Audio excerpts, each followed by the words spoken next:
बात तकरीबन 7 साल पुरानी 2017 की है। जगह थी यूपी के हापुड़ से सटा पिलखुआ इलाका। मई की उमस भरी गर्मी में एक मां घर के आंगन में अपनी 3 साल की बच्ची के साथ सोई हुई थी। आंगन में ही कुछ दूरी पर बच्ची के पिता भी दूसरी चारपाई पर लेटे थे।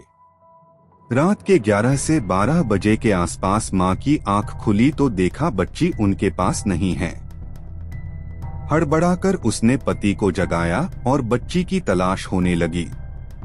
शोर सुनकर पड़ोस के लोग भी जाग गए और पूरे इलाके में हड़कंप मच गया। किसी को समझ नहीं आ रहा था कि आखिर वो छोटी सी बच्ची कहाँ गायब हो गई। परिवार और इलाके के लोग रात के अंधेरे में हर तरफ बच्ची को तलाश रहे थे कि तभी किसी ने सिसकियों की आवाज सुनी।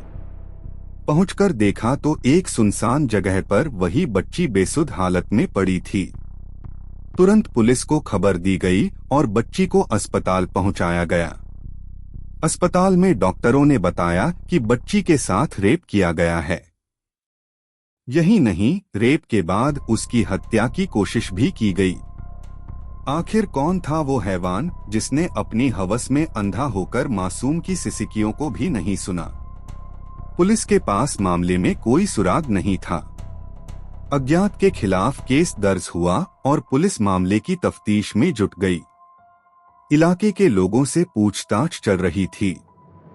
मौकाए वारदात को भी खंगाला जा रहा था, लेकिन पुलिस के हाथ खाली थे।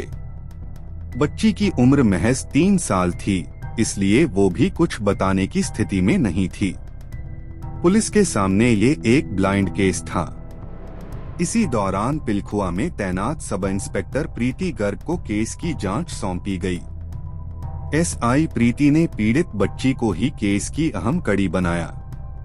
उन्हें इस बात का एहसास हो गया कि अगर उस रेपिस्ट के बारे में कोई सुराग दे सकता है तो वो पीड़ित बच्ची ही है।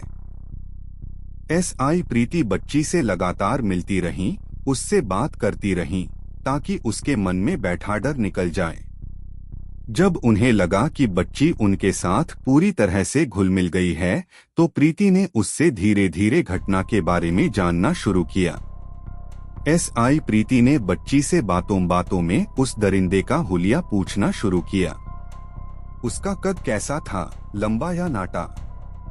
क्या वो उससे पहले भी मिली थी? क्या उनके घर पर उस आदमी का आना जाना था? क्या उसने कभी पहले उसे खाने पीने की कोई चीज दी थी? ये वो सवाल थे जिनके जरिए एसआई प्रीति उस मासूम के साथ हैवानियत करने वाले हैवान का सुराग तलाश रही थी। और कई दिन की मशक्कत के बाद आखिरकार उन्हें सुराग मिल गया। बच्ची ने बताया कि उसके साथ गलत काम करने वाले ने अपने घर पर कन्या बिठाई थी और वो भी वहां खाना खाने के लिए गई थी। इसके साथ ही बच्ची ने बताया कि उसके घर में एक नीम का पेड़ भी है। बच्ची ने जो कुछ उन्हें बताया, एसआई प्रीति ने वो सारी जानकारी अपने सीनियर अधिकारियों को दी। इसके बाद प्रीति को केस की तफ्तीश के लिए सीनियर अधिकारियों ने इलाके के करीब 500 लोगों के फोटो दिए। प्रीति ने अपनी तफ्तीश पूरी तरह से गुप्त रखी और धीरे धीरे छोटी छोटी संख्या में वो फोटो बच्ची को दिखाने शुरू कर दिए। वो जानती थी कि आरोपी इसी इलाके का है और अगर उसे छानबीन की जरा भी भनक लगी तो फिर उस तक पहुंचना मुश्किल हो जाएगा। दिन बीत रहे थे और प्रीति के पास इस केस में अभी तक केवल आरोपी के घर का जानकारी थी। इसी बीच एक दिन पीड़ित बच्ची ने उन फोटो में से एक पर हाथ रख दिया। प्रीति ने बच्ची से पूछा कि क्या वो यही आदमी था। उसने हाँ में सिर हिला दिया। अब एसआई प्रीति को आरोपी मिल चुका था, लेकिन वो सबूत को पूरी तरह पुख्ता करना चाहती थी।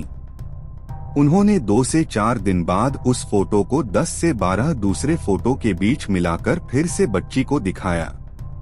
बच्ची ने इस बार भी उसी फोटो पर हाथ रखा।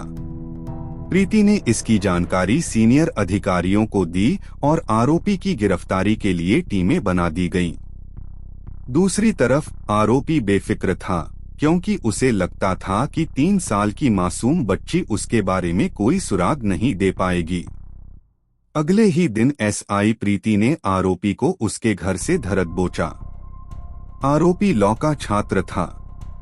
पुलिस थाने लाकर उससे पूछताछ की गई तो वो टूट गया और उस रात का अपना पूरा गुनाह बयां कर दिया।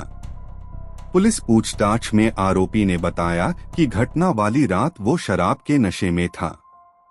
वो चुपके से पीड़ित बच्ची के घर में दाखिल हुआ और मुंह दबाकर उसे उठा लाया। इसके बाद उसने सुनसान इलाके में ले जाकर उसके साथ रेप किया और सबूत मिटाने के इरादे से उसे मारने की कोशिश भी की। पुलिस ने पॉक्सो एक्ट के तहत केस दर्ज किया और एसआई प्रीति जल्द से जल्द उसके खिलाफ चार्जशीट फाइल करने में जुट गईं। कोर्ट में चार्जशीट फाइल हुई, मुकदमा चला और करीब 1.5 साल के भीतर ही पीड़ित बच्ची को इंसाफ मिल गया। कोर्ट ने उसे बच्ची के साथ दरिंदगी का दोषी मानते हुए 10 साल कैद की सजा सुनाई। इस फैसले से बच्ची का परिवार खुश था, लेकिन सबसे ज्यादा खुशी एसआई प्रीति गर्ग को थी, क्योंकि उन्होंने एक मासूम बच्ची को न्याय दिलाया था। प्रीति गर्ग इस समय गाजियाबाद के क्रॉसिंग रिपब्लिक पुलिस थाने में एसएचओ के पद पर तैनात हैं।